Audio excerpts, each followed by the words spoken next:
গত 19শে জুলাই জামায়াতে ইসলামী বাংলাদেশ তাদের ইতিহাসের সর্ববৃহৎ সমাবেশ করে। As a matter of fact তারা সোহরাওয়ার্দী উদ্যানে এর আগে কোনো জনসভাই করতে পারে নাই বা করে নাই। ইভেন স্বাধীনতার আগে যখন এটাকে রেস কোর্সের ময়দান বলা হতো তখন এখানে জনসভা হতো। আপনারা জানেন ঐতিহাসিক 7ই মার্চের জনসভা এখানে হয়েছিল। তো তখনও তারা, যদিও তারা পশ্চিম পাকিস্তানি শাসক গোষ্ঠীর মদতপুষ্ট ছিল কি টু আ গ্রেট এক্সটেন্ট, তো তখনও তারা এখানে কোনো সমাবেশ করতে পারেনি। তো এই সোহরাওয়ার্দী উদ্যানে যে তারা একটা এত বড় সমাবেশ করতে পারলো এবং সুশৃঙ্খল ভাবে করতে পারলো, এটা তাদের এক ধরনের একটা নৈতিক বিজয়ের মতোই। ঢাকায় ধরেন 15-20 বছর আগে, ইভেন 10 বছর আগে কেউ চিন্তা করতে পারতো না যে এরকম একটা বিশাল সমাবেশ তারা আয়োজন করতে সমর্থ হবে এবং এত ডিসিপ্লিন দিতে। তো আমরা এটা ভাবছি না, এটা আমরা আগেও বলেছি যে এই সমাবেশটা এর মানে এই নয় যে তারা ভোটেও একটা বিশাল অঙ্কের ভোট তারা পেয়ে যাবেন বা এটা কনভার্টেড হবে তাদের ভোট ব্যাংকটা বৃদ্ধিতে। ভোট ব্যাংক মোটামুটি তাদের খুব ক্রমবর্ধমান, কিন্তু তারা মূলত একটা ক্যাডার বেসড পার্টি। হ্যাঁ, বিএনপি মতো তারা ঠিক সাপোর্টার নির্ভর পার্টি না, তারা ক্যাডার বেসড পার্টি। তো তারা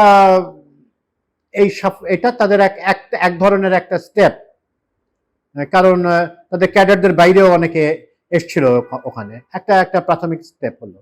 কিন্তু তারপর পরই তাদের কিছু নেতার বক্তব্য, বিবৃতি ইত্যাদি বেশ ভারসাম্যর অভাব আমরা লক্ষ্য করলাম।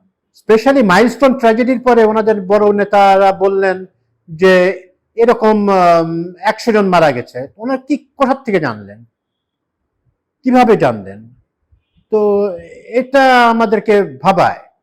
বাংলাদেশে ইতিহাসে এই 54 বছরে জামাতে ইসলামী এখন যতটা শক্তিশালী অবস্থানে আছে, এর আগে কখনোই তারা এরকম অবস্থায় তারা ছিল না, এটা নিঃসন্দেহেই বলা যায় এবং বেশিরভাগ পর্যবেক্ষকই তাই মনে করেন। তো এটা তারা মাঝে মাঝে একটু দায়িত্বশীল বক্তব্য তাদের কাছে তো আশা করা যায়। এটা মনে রাখতে হবে, জামাত কিন্তু সবসময় বাংলাদেশের ইতিহাসে, ইভেন ব্রিটিশ আমল থেকে তারা রং সাইড, ইতিহাসের ভুল দিকে তারা রং সাইড অফ হিস্ট্রিতে ছিল। ইভেন আপনারা 47-এ দেশভাগের সময় তারা ভারত ভাগের বিরোধিতাই করেছিল এবং তারা ইউনাইটেড ইন্ডিয়া চেয়েছিল এবং পাকিস্তানকে তারা ঠিক অ্যাকসেপ্ট করেনি, যদিও পরবর্তীতে তারা পাকিস্তানি শাসক গোষ্ঠীর সাথেই ছিল এবং পাকিস্তানের প্রতি তাদের লয়ালটি দেখিয়েছে, যার প্রমাণ আমরা দেখি 1971 সালে। তার আগে বলে নেওয়া ভালো যে জামাতকে অনেকে আগের 16 বছর আগে তারা কত পার্সেন্ট ছিল সেই অনুযায়ী যদি মনে করেন যে এবারও ইলেকশনে তার পুনরাবৃত্তি হবে, তাহলে হয়তো বা ভুলই করবেন। জামাতের ভোট আমাদের কাছে যেরকম তথ্য বা রিসার্চের মাধ্যমে আমরা যতটুকু জানি, জামাতের ভোট ব্যাংকটা বেড়েছে। এটা এখন জামাত ঠিক আগের পজিশন থেকে, সর্বশেষ তারা যে নির্বাচন করেছিল তার থেকে তারা বিভিন্ন রকমের নিপীড়নের মধ্যে দিয়ে গেছে, এটা তাদের সহানুভূতি দিয়েছে। তাদের অনেক নেতার ফাঁসি টাসি হয়ে গেছে, তাদের আর্থিক প্রতিষ্ঠানগুলো দখল করা হয়েছে। তো একটা মজলুম দল হিসেবে তাদের প্রতি মানুষের একটা সহানুভূতি আছে।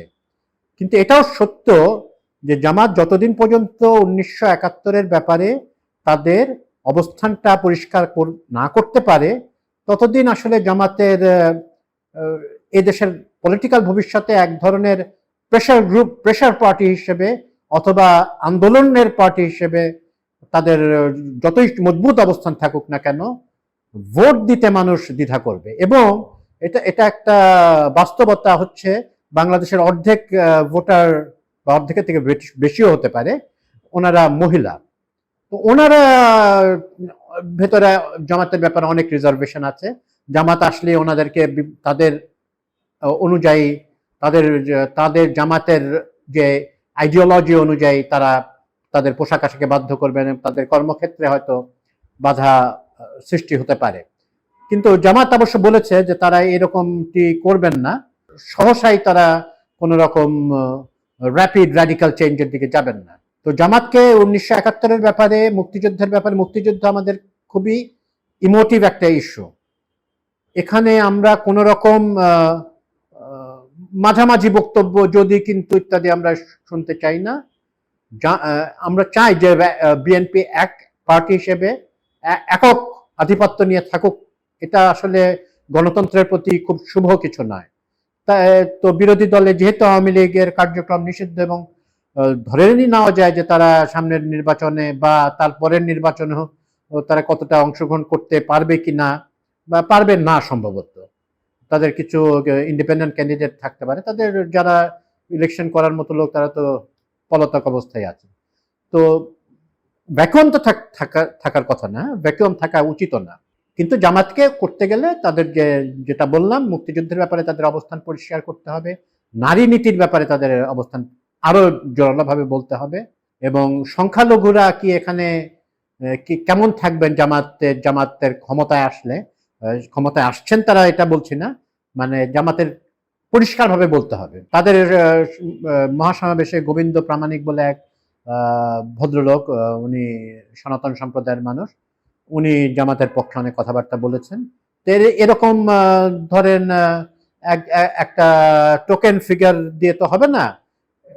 মূল ধারার সনাতন ধর্মাবলম্বী এবং বুদ্ধিস্ট নন মুসলিম পপুলেশন কিভাবে দেখেন জামাতকে, এটা তাদেরকে বুঝতে হবে। জামাতের অনেক প্রশংসা করার মতো অনেক কিছু আছে, তাদের পার্টির যে ডিসিপ্লিন এবং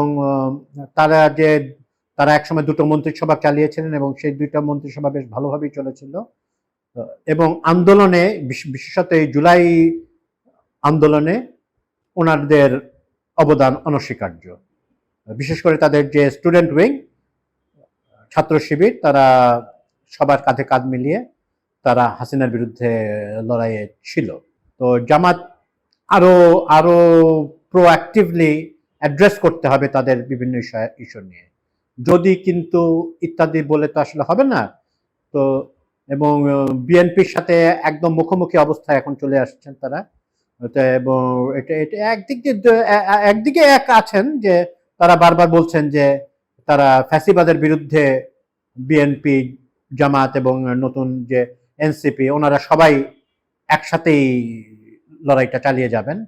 কিন্তু ভোটের লড়াইয়ে তো সে অবশ্যই বিএনপির সাথে জামাতের একটা মুখোমুখি অবস্থান হয়ে গেছে। এখন জামাত এমন কথা উঠছে জামাত বিভিন্নভাবে জোট করবে অন্যান্য সমমনা ইসলামিক দলগুলোর সাথে, বা ইভেন এনসিপির কথাও আসছে। তো সেগুলো হচ্ছে ভবিষ্যতের ব্যাপার। তো আমরা আগের যে পর্বে সেখানে বলেছিলাম যে 4-5 দিনের ভেতরে প্রফেসর ইউনূস প্রধান উপদেষ্টা, উনি ঘোষণা দেবেন ইলেকশনে। পরে আমরা ঠিক জানতে পারলাম যে মূলত ওনার প্রেস উইং এরকম সুনির্দিষ্ট তারিখে ওরকম 4-5 দিন আসলে বলেননি। 4-5 দিনে হতেও পারে, কিন্তু মূল ব্যাপারটা যে উনি বলেছেন বা ওনারা বলেছেন, ওনার সরকারের যারা ওনার স্পোক্স পারসন, ওনারা বলেছেন যে 5ই আগস্টের ভিতরে নির্বাচনের ঘোষণা আসবে ইলেকশনের কমিশনের পর থেকে। উনি ইলেকশন কমিশনকে ডিরেকশন দেবেন এবং তারা ঘোষণা দেবেন। তো এই ইলেকশন ঘোষণার পরেও অনেকদিন ইলেকশন থাকবে, যদি আমরা ধরে নিলাম ফেব্রুয়ারিতে ইলেকশন হচ্ছে, তো জামাতের হাতে সময় আছে। তাদের যেহেতু একটা ডেডিকেটেড কর্মী বাহিনী আছে, তারা এবং যদি কোয়ালিশন করে, they can give BNP a run for their money.